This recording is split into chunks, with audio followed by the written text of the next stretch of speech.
வீட்டுக்காரர் நம்ம சாட்டை கொடுத்துருக்கேன். சரி, பார்த்து சொல்லுவாரு. சரி, அந்த ரிசல்ட் வருது போது, அது கவலையே இல்லை. சரி, நான் அடுத்த எக்ஸாம் படிச்சுட்டு இருக்கேன். சரிப்பா,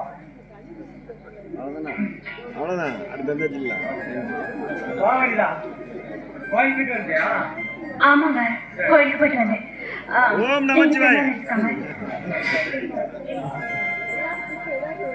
ஆமா கண்ணா, இவள் என்ன பண்ணிக்கிட்டு இருந்த?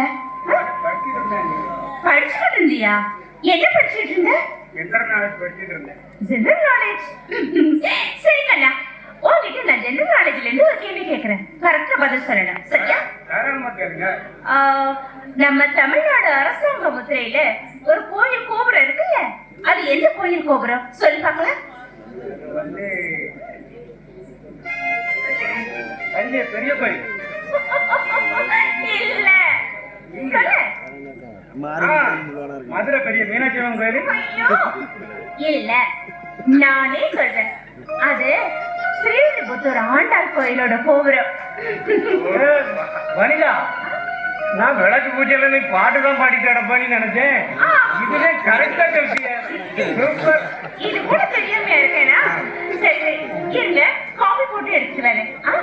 இரு வனிதா, உன்னை நினைச்சா ஒரு பக்கம் சந்தோஷமா இருக்கு, ஒரு பக்கம் கஷ்டமாவும் இருக்கு. நம்ம கல்யாணம் கட்டி 10 வருஷம் ஆகுது. நீ இந்த வீட்டுல மருமகளா காலனி எடுத்து வைக்கிறதுக்கு முன்னே எங்க அப்பா அம்மா போய் சேர்ந்துட்டாங்க. அன்னையில இருந்து இன்னைக்கு வரைக்கும் என்னையும் என் தம்பியையும் தாய்க்கு தாயா தந்தைக்கு தந்தையா இருந்து எந்த குறையில்லாம நீ தான் கவனிச்சுட்டு வர. அது மட்டும் இல்ல, நம்ம காதல் திருமணம் செய்துட்டோங்கிற ஒரே காரணத்துக்காக இன்னை வரைக்கும் உங்க அப்பா விட்டு வாசல் கூடயே மிதிக்காம வைராக்கியத்தோட இருக்க. அப்பேற்பட்ட உனக்கு ஆண்டவன் ஒரு குழந்தை பாக்கியத்தை கொடுக்காம போயிட்டான் பாத்தியா? நாமளும் போகாத கோயில் கிடையாது, வேண்டாத தெய்வம் கிடையாது. ஏன் வனிதா, என்னமோ உனக்கு இந்த கடவுள் நம்பிக்கை இருக்கு? பேசாதீங்க, ஆண்டவனை பத்தி தப்பா பேசாதீங்க. கடவுள் மேல நான் கோவப்பட்டு எதுவும் ஆக போறது இல்லைங்க. நீங்க ஆம்பளைங்க, எதை வேணாம் சுலபமா எடுத்துட்டு போயிடுவீங்க. ஆனா நான் பொம்பளைங்க, பொம்பளை. என் காவல் படவே என்ன மரணி சொல்லும் போது எனக்கு சத்தமா தோணும். என்ன பண்றது? அன்பான என் புருஷனையும் என் மீது அளவுக்கு அதிகமா பாசம் காட்டுறீங்க இந்த கண்ணனையும் நினைச்சிருந்தா நான் இன்னும் உயிரோட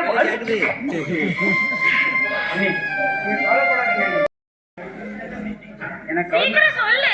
எங்க அண்ணா யாராச்சும் பார்த்தா பிரச்சனை இல்ல போகுது. வரட்டுமே, அவனுக்கு பெரிய கும்பாமணத்து இருக்கு. இன்னும் பாரு, கொஞ்ச நாளைக்குல மாப்பிள்ள வாங்கன்னு கொடுக்க போறான். அப்படி என்ன அதிசயம் நடக்க போகுது? மாமா உனக்கு, மாமா எனக்கு வேலை கிடைக்க போதா? அதுவும் கவர்மெண்ட் வேலை. நிஜமாவே சொல்ற கண்ணு? உண்மையெல்லாம் இருந்தா என்னால நம்பவே முடியலையே.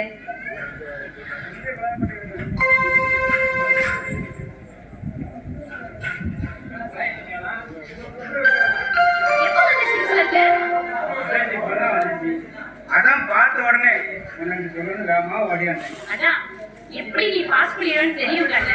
ஏன் ஆளாச்சு?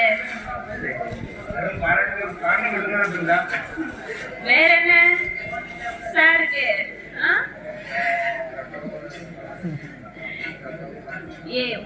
ஏற்கனவே எங்க அக்காவும் உங்க அண்ணனும் இல்லைங்க ஏதோ ஃப்ரெண்டு பார்க்க போறேன்னு போயிருக்கா. இப்ப வந்துடுவா. எவ்வளவு சுகமா இருக்கு தெரியுமா? எவ்வளவு வேலை செய்யவே தெரியாது.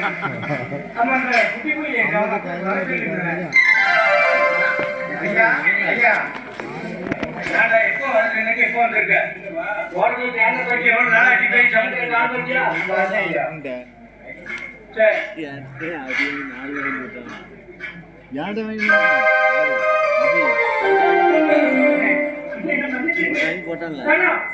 நாலு பீஸ்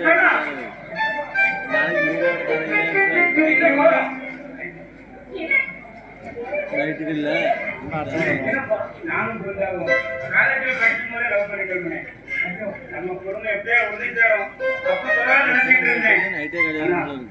ஆனா இப்போ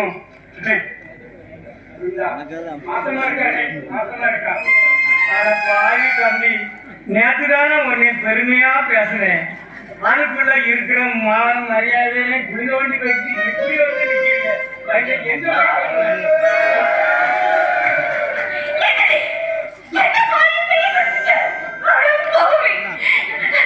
நான் இவரை காதலிச்சு கல்யாணம் பண்ணிட்டு வந்திருக்கேன். ஒரே ஊர்ல எங்க பெத்த அப்பா அம்மா எல்லாரும் என்ன ஒதுக்கி வச்சு இது வரைக்கும் எந்த ஒரு வார்த்தை கூட பேசாம நான் வாழ்ந்துகிட்டு இருக்கேன். ஒரு அனாதை மாதிரி இப்ப நீ எப்படி காதலிச்சு வந்து நிக்கிறவங்க அமைதியே நிலம் போன சரியில்லை.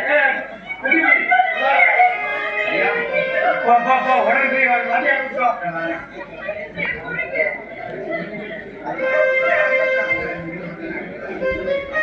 அக்கா என்ன மனுஷனுக்கா